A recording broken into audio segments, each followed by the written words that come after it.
Hello everyone, இது day 4 of 365 days coding challenge.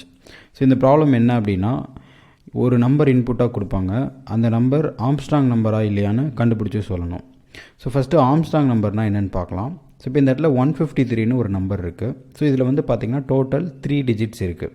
So இப்போ 3 digits இருக்கிறதுனால நம்ம ஈச் டிஜிட்க்கு பவர் 3 எடுத்து அது எல்லாத்தையும் சம் பண்ணால் சேம் நம்பர் வந்துச்சு அப்படின்னா அது ஆம்ஸ்ட்ராங் நம்பர். டிஃப்ரெண்ட் நம்பர் வந்துச்சு அப்படின்னா அது ஆம்ஸ்ட்ராங் நம்பர் கிடையாது. ஸோ இப்போ இந்த இடத்துல வந்து பார்த்திங்கன்னா டோட்டல் 3 டிஜிட்ஸ் இருக்குது. ஸோ அப்போ 1 power 3 plus 5 power 3 plus 3 power 3. So இது எல்லாத்தையும் சம் பண்ணோன்னா 1 ப்ளஸ் 125 27, 3 பவர் 3 வந்து 27, 5 பவர் 3 வந்து 125. ஸோ இது எல்லாத்தையும் ஆட் பண்ணோன்னா 153 அப்படின்னு வருது. ஸோ அப்போ இது வந்து கொடுத்துருக்க நம்பருக்கு ஈக்குவலாக இருக்கிறதுனால இது வந்து ஆம்ஸ்ட்ராங் நம்பர். ஸோ இப்போ இங்கே வந்து 123ன்னு ஒரு எக்ஸாம்பிள் இருக்குது. ஸோ இப்போ இதில் வந்து டோட்டல் 3 டிஜிட்ஸ். அப்போ ஈச் டிஜிட்ஸ்க்கு பவர் 3 எடுக்கணும். அப்படி எடுக்கிறப்ப நமக்கு வந்து 36 தான் வருது. அப்போ இது ஆம்ஸ்ட்ராங் நம்பர் கிடையாது.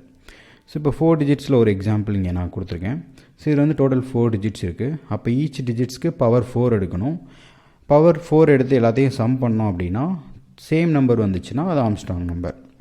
ஒன்ஸ் இந்த ஆம்ஸ்ட்ராங் நம்பருக்கான லாஜிக் எழுதிட்டிங்கன்னா 4 டிஜிட்ஸில் வேறு என்ன ஆம்ஸ்ட்ராங் நம்பர் இருக்குது அப்படிங்கிறத கண்டுபிடிச்சி மறக்காமல் கமெண்ட் பண்ணுங்கள். ஸோ இந்த மாதிரி யூஸ்ஃபுல்லான வீடியோவுக்கு கோட் வித் விக்கே ஃபாலோ பண்ணிக்கோங்க.